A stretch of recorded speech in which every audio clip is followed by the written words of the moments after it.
TV is live at the Musan Center for the 97th posthumous birthday celebration of Chief Ayo Adebanjo, where a public symposium would also be taking place. On the red carpet today, we plan to interview dignitaries, important dignitaries and well-meaning Nigerians on the current state of the nation. Of course, I would be leading this red carpet today. My name is Oluchi Precious Omenka, so stay with us.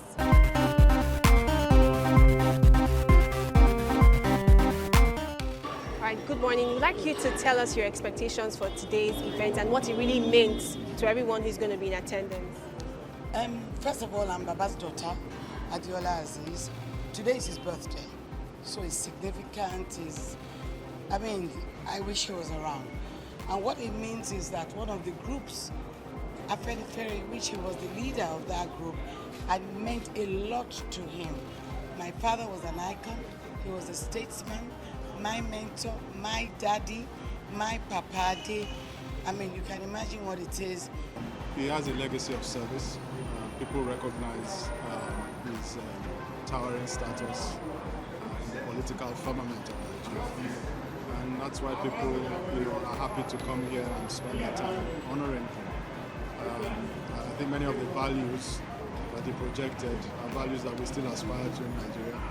Whether we have achieved them, clearly many of them we have not, but it's a work in progress.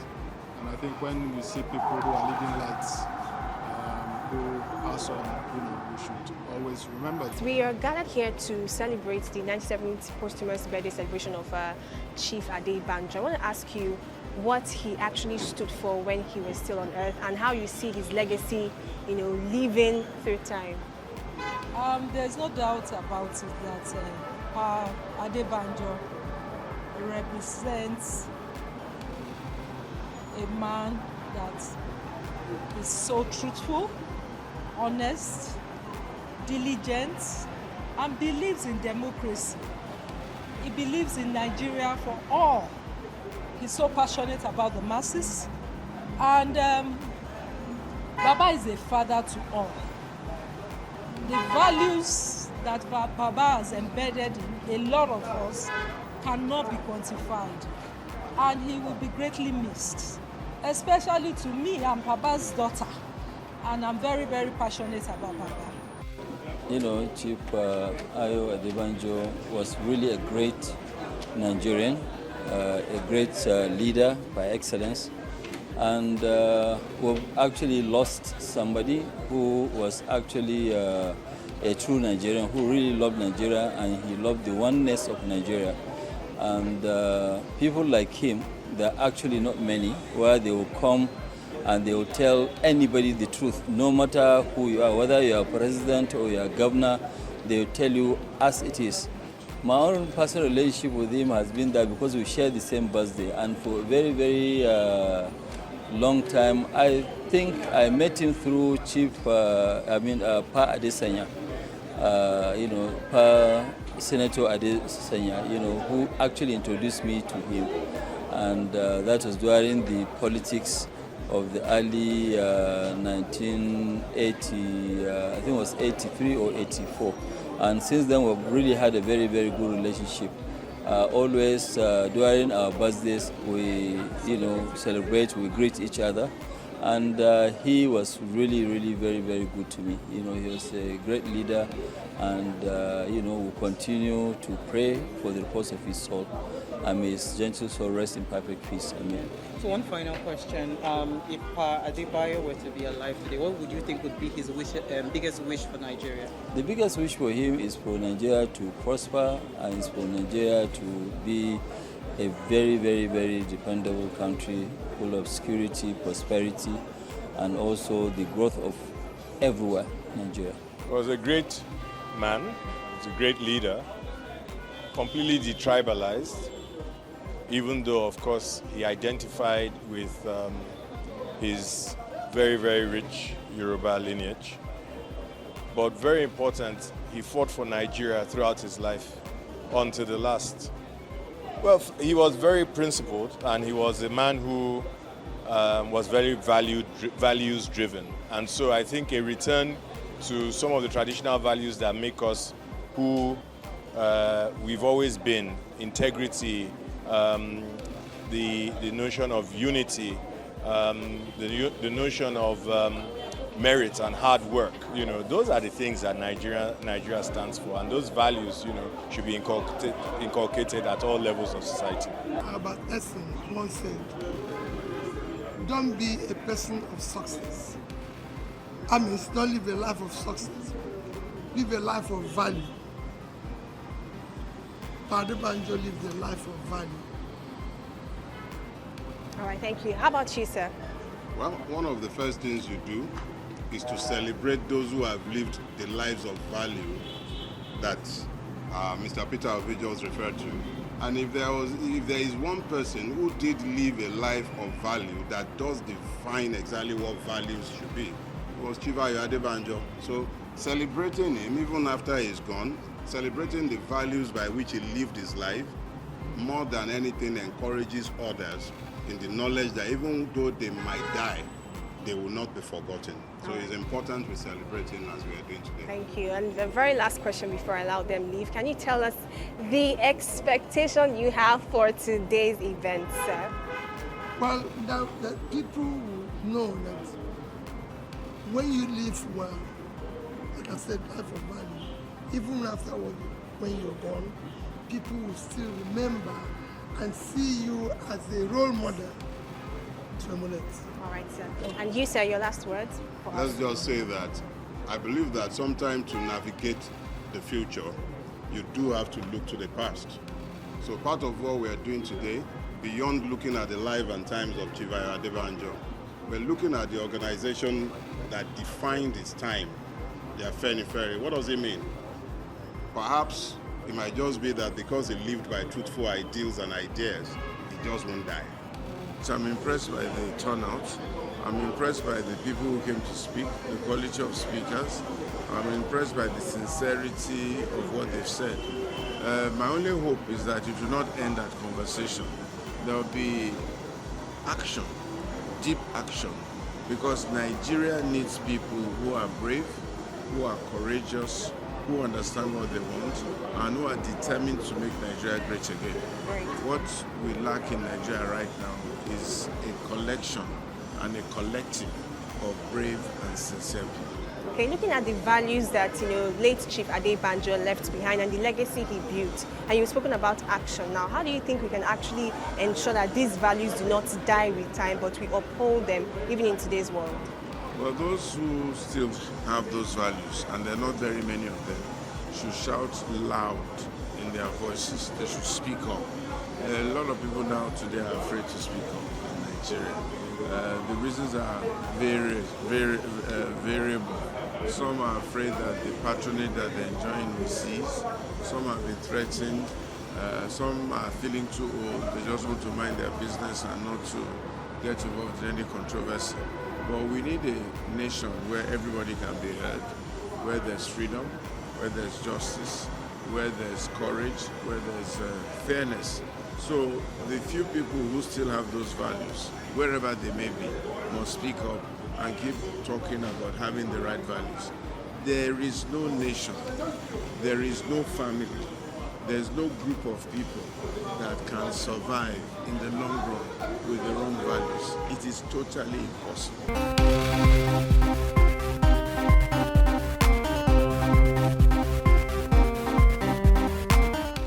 He is a great man, would always be a great man. He has left a lot of values in a lot of everybody here. Everyone who attends today would attest to his value system. And we're honoring him because of this work that he has done, and he's spent his whole life working. And we have to all understand that every moment we wake up and we work and we speak and we interact, we're passing on values either way, either side of the spectrum. So this is why I'm here. He has left great marks. He has mentored people, and he has raised people, not only mentored, but raised them and prepared them, because he knew that a time like this would come. So I believe that the ideals which he stood for, I believe that his vision will not die, that many people after him will continue to pursue those great straddling ideals of a Nigeria of equity, a Nigeria of fairness, a Nigeria of justice, a Nigeria where there can be equity.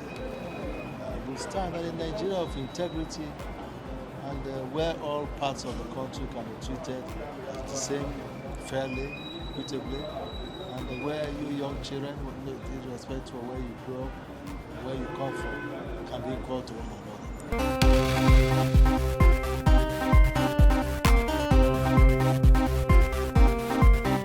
Chief Adebanjo lived a life he believed in.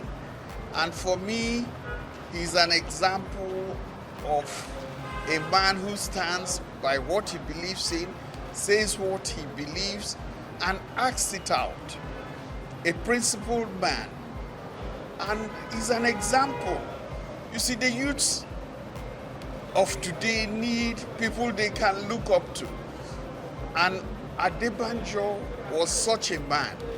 And I think everything should be done to project those things that he stood for, so that the upcoming generation know that you can stand by your principles and live by your principles, say what you mean and mean what you say. He was a forthright man, a man of immense integrity, and that is a very short supply. He told the truth, he spoke the truth. He didn't have any self-interest. He didn't have any overbearing self-interest. So he was in a position to speak the truth and to be uncompromising in doing that. He was never one to be silent when anything was wrong with society. And this did not start later on in life. I think in his 20s, he got dismissed from the Ministry of Health for activism. He saw things that were not right and he stood against them. And then he got dismissed from civil service. Then he studied law and became a very strong advocate for matters of justice. What is also interesting about him is that he lived through several generations, and I think what is important is to take a cue from the life he lived and take it from there. They weren't going to live forever, and I met him towards the tail end of his life, interestingly. But what is interesting about him is that until he died, he was the same person from day one till the end. And when we talk about emulating Chief Adebanjo, is that you didn't need to agree with him, but you knew what he stood for at any point in time. And he believed in the principles, in his own principles, and he stuck to them. Chief Adebanjo was fond of saying, of course, we all knew his love and admiration for the late sage, Chief Obafemi Awolowo. And he always used to say that when he died, he would want to be able to look at Chief Obafemi Awolowo and say, I did it the way you wanted it done.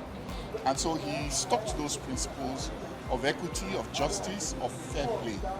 You didn't have to agree with him, but you knew what he stood for. And he was a fighter, he was fearless. Chief Adebanjo would take you up on any issue. He was ready to face you, whether you were old, whether you were young, whether you were strong. That was Chief Ayo Adebanjo for you. Good afternoon, sir. Can you kindly introduce yourself to the viewers? I am Chief Bode George. Now we're here to honor and celebrate the 78th, 97th posthumous birthday celebration of Chief Adebanjo, a man who has lived behind great legacies and values. How do you think as a nation or a society that we can preserve these values? You know, Baba had run his race and he had finished well. And like Paul stated in the Holy Bible, 2 Timothy chapter 4, verses 6 to 8. He said, because I saw Baba towards the end, he was being poured out like a drink. He had run his race and he had finished well. And he said the only thing he's waiting for now is that gift from the Almighty God on the final day. That's the resurrection day. Now, we who are still alive, should take all those things that he clamored for, all the things he wanted to do, we should continue. I loved the lecture, very brilliant, very highly rewarding. But my plea for them, the details of what they highlighted should not be turned into a political thing. So this symposium was envisaged during the lifetime of Chief Ayo Adebanjo, and we just elected to have it done in his memory to commemorate his 97th posthumous birthday, reflecting on the covenants and ethos of Afenifere, and linking all that he has done, his own participation in politics since he joined the Action Group in 1954, and to show him and to go through the covenants of Action Group. You know, Egbe Afenifere, the name is the Yoruba coinage for Action Group.